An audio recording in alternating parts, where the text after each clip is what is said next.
Hi, Aldrich. Hello, Jel. Yes, Aldrich, once again, can you introduce yourself to our viewers? Hello, everyone. My name is Aldrich Alvarez, your Mr. World Philippines, Laguna Province. Finally, one and only from Laguna. Yes, and I'm So, so honored. yes. Ayun, aside from being honored, ano nararamdaman mo na officially sash ka na?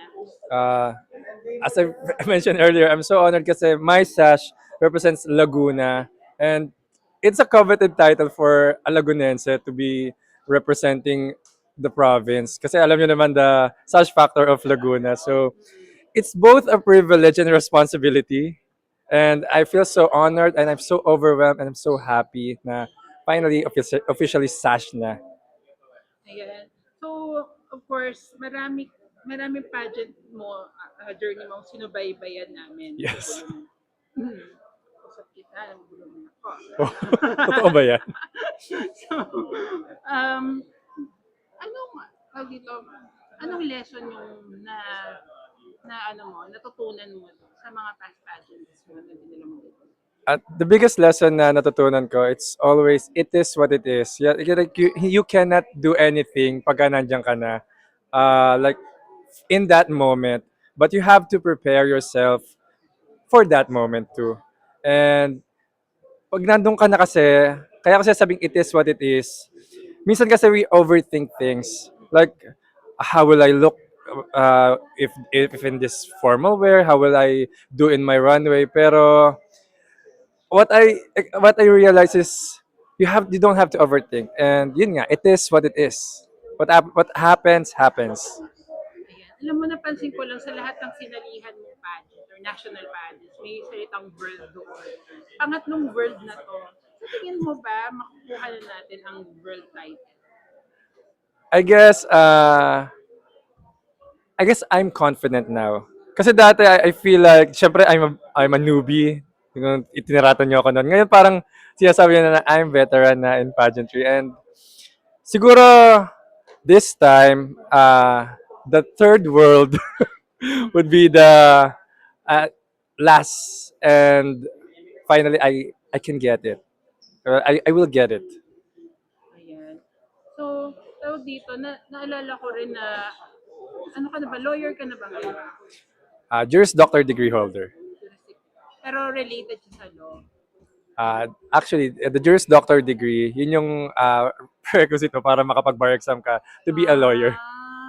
Okay. Sorry ha, hindi na alam ko na. Mga Yun. juris nga pala. Law school. Oo, Oh, Juris Doctor yung ano niya, yung tawag ngayon. Kasi dati is Bachelor of Laws, parang ganun. oo. Ngayon, Juris Doctor na.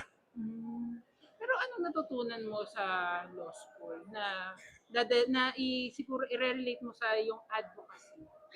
Actually, my advocacy focuses on youth empowerment, but not just the youth, but those youth that are in the protection program. Those were the victims of abuse, I can say it naman, rape, and malicious things, criminal things. And the other one is the child in conflict with law, which is very timely and relevant now because of the shooting in Tacloban.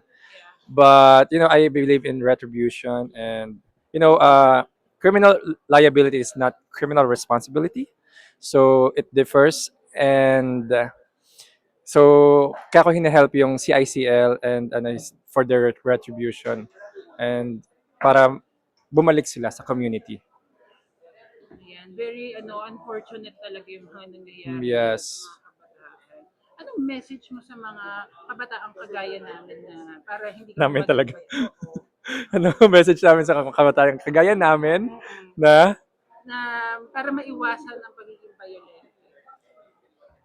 well, a message is not enough for them to be, kasi ang para sa akin family matters most. So focuses on their family. If they have no family, then focus on God, because you can never go wrong with God. And yun. Mm.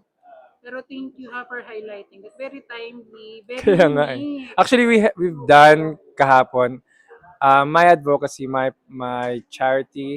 I founded it and it's called Project Sinag, it means support, inspire, nurture, and guide the youth.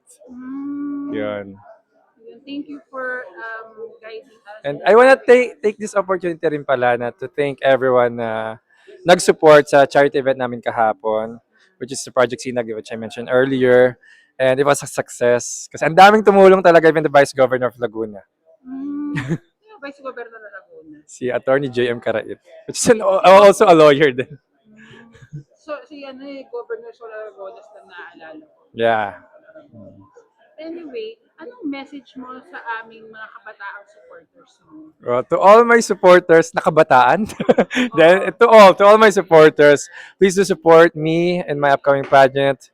And as I said, na this is na my last kasi syempre I have to focus on my professional career.